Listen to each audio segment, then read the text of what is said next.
Vous êtes peut-être une âme seule quelque part, vous êtes peut-être un petit groupe isolé dans un endroit, ou peut-être un plus grand groupe.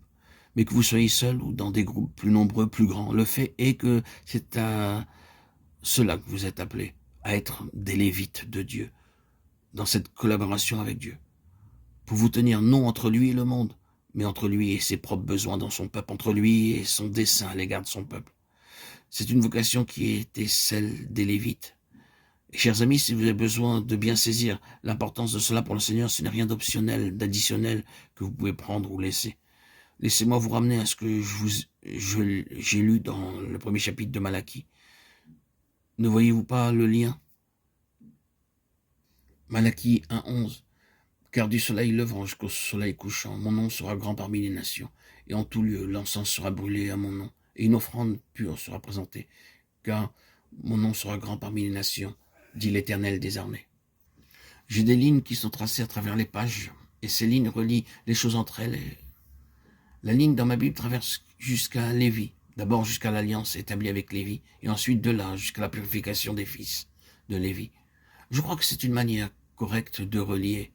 Voyez que si son nom doit réellement être grand parmi les nations, il a besoin d'un corps lévitique de cette nature. Il a besoin d'un peuple au sein de son peuple, qui peut devoir être ce qui initialement n'est pas sa désignation. Il voudrait que tout son peuple soit sur cette base, en tant que représentation de l'Église des premiers-nés. Mais, nous l'avons si souvent dit, si la totalité ne l'est pas, il recherche à l'intérieur ceux qui le serviront de cette manière.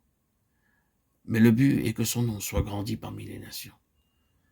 Considérons-le sous l'autre angle. Si les Lévites sont corrompus, souillés et hors de leur position, le nom du Seigneur est déshonoré parmi les nations.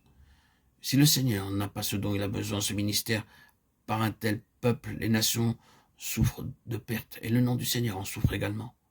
Voyez-vous, le Seigneur le ramène à ceci, au reproche des nations, au Seigneur, à son déshonneur. Il le concentre sur les Lévites, il axe tout sur eux. Et afin qu'il n'y ait plus de reproche sur le nom du Seigneur et que son nom soit grandi parmi les nations, il doit purifier les fils de Lévi. Il doit le faire.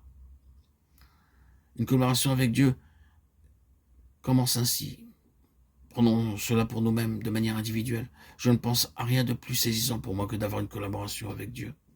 Oui, bien sûr, cela dépendrait de la pensée de Dieu que j'ai, n'est-ce pas? Mais si ma conception de Dieu est juste, le genre de Dieu qu'il est, sa sainteté infinie, une coopération avec lui, qui me permette de m'approcher de lui, d'entrer dans sa présence, d'avoir une proximité avec lui, est une chose considérable, immense. Nous devons penser que s'il nous était permis d'avoir une association avec certaines personnes dans ce monde, ce serait une chose élevée, un honneur considérable, et les concernant une responsabilité pour nous faire parvenir à une coopération avec eux. Nous pensons que ce serait une grande chose, mais la collaboration avec Dieu pour son œuvre,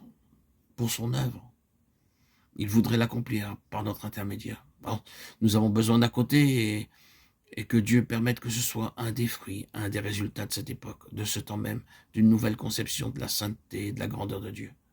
Devrions-nous dire l'aspect effroyable de Dieu, et de l'autre, de l'infinie miséricorde et grâce de Dieu, qui nous appelle à une collaboration avec lui-même. Oh, quel honneur, quel privilège, le fait qu'il veut réaliser son œuvre à travers nous.